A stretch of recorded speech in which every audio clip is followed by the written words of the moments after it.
அனைவருக்கும் அன்பு வணக்கம்.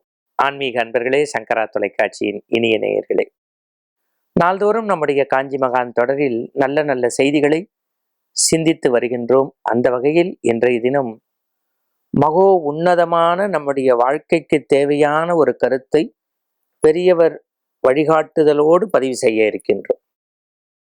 உங்களுக்கு தெரியும், காஞ்சி மகானை பொறுத்தவரை 68வது பீடாதிபதி. அந்த ஜெகத்குரு நாள்தோறும் நித்திய அனுஷ்டானங்கள் முடித்து, சந்திரமௌலீஸ்வரர் பூஜை முடித்து பக்தர்களுக்கு அருளாசி வழங்குவார். அவரிடத்தில் பாரபட்சம் கிடையாது, ஜாதி மத பேதம் கிடையாது, உயர்வு தாழ்வு கிடையாது, வறியர் செல்வர் பாகுபாடு கிடையாது. எல்லோரும் சமம் அவர் முன்பு.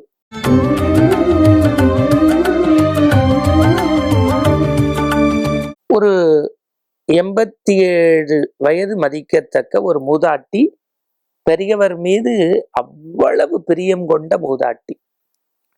எப்போதும் சங்கரா சங்கரா என்று தன் புருவத்தை விழிகளை சுருக்கி கொண்டு சங்கரருடைய பரமபக்தராக வாழ்ந்தவர். அவர்களுக்கு வாழ்வியலில் நிறைய சங்கடங்கள், துன்பங்கள். ஆனாலும் பெரியவரை பார்த்தால் பனித்துளி போல அது பறந்து ஓடும் என்கின்ற நம்பிக்கை உண்டு. ஒரு நண்பகல் வேளை தன் உடலை அப்படியே வருத்தி கொண்டு பெரியவருடைய தரிசனத்துக்கு காத்திருக்கிறார்.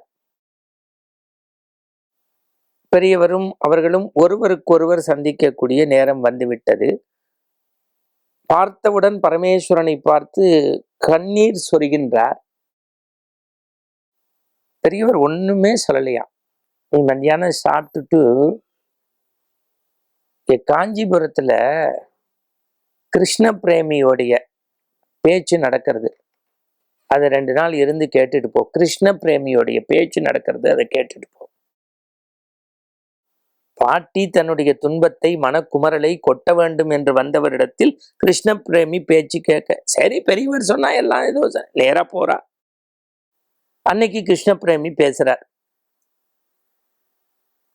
ஆஞ்சநேய சுவாமி தோல்ல ஏறிக்கோ, சீதாம்மா உன்னைய கூட்டின்னு போய் ராமன்ட்ட விடுறேன்னா, அல்லல் மாக்கள் இலங்கையது ஆகுமோ, எல்லை நித்த உலகங்கள் யாவையும் என் சொல்லினால் சுடுவேன், அதை தூயவன் வெள்ளி நாற்றலுக்கு மாசென்று வீசினேன் என்று துன்பத்தை, துயரத்தை தனதாக்கி கொண்டு தன்னுடைய ராமன் கோதண்ட ராமனாக வந்து வில்லால் ராவணனை வீழ்த்தி அம்பாள் மாய்த்து கோதண்டத்தின் பெருமையை பேசி தன்னை தூக்கி கொண்டு போக வேண்டும் என்பதற்காக தங்கத்தட்டில் வெள்ளி கரண்டியில் சாப்பிட்டு பஞ்சமத்தையில் படுத்துறங்கி பட்டாடை உடுத்தி கொண்டு தன்னுடைய மென்மையான திருப்பாதங்களில் தாமரை வீச நடக்க வேண்டிய அந்த பெண்மணி வனவாசம் சென்று 14 ஆண்டுகள் கடும் தவம் ராமனோடு இருந்து காட்டிலும் மேட்டிலும் நடந்து அசோகவனத்தில் தன்னை உருக்கினாலே அந்த சீதையை விடவா நமக்கு துன்பம்?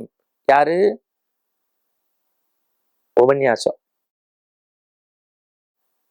ஐவருக்கு ஒற்றை மனைவியாய் பிறந்து பத்தினி தெய்வமாய் வாழ்ந்து அந்த பாஞ்சாலி அறிவுடையவர்கள், அந்தணர்கள், ஆச்சாரிய பெருமக்கள் நிறைந்த சபையிலே துச்சாதனால் துயில் உரிந்த போது கண்ணா கண்ணா கண்ணா என்று கண்ணீர் மழ்கி, என்னை விற்றபின் தன்னை தோற்றாரா, தன்னை விற்றபின் என்னை தோற்றாரா என்று வசனங்களையெல்லாம் பேசி இதோ தன்னுடைய கூந்தலை அவித்துவிட்டு உன்னை வீழ்த்தி அந்த இரத்த குவியலை எடுத்து தலையில் தடவிய பிறகுதான் கூந்தலை முடிப்பேன் என்று சபதமிட்டு கைக்கு மேலே கையை கூப்பி கண்ணா கண்ணா என்று வேண்டிய போது வளர்ந்தன வளர்ந்தன வண்ணப்பொற் சேலைகள்.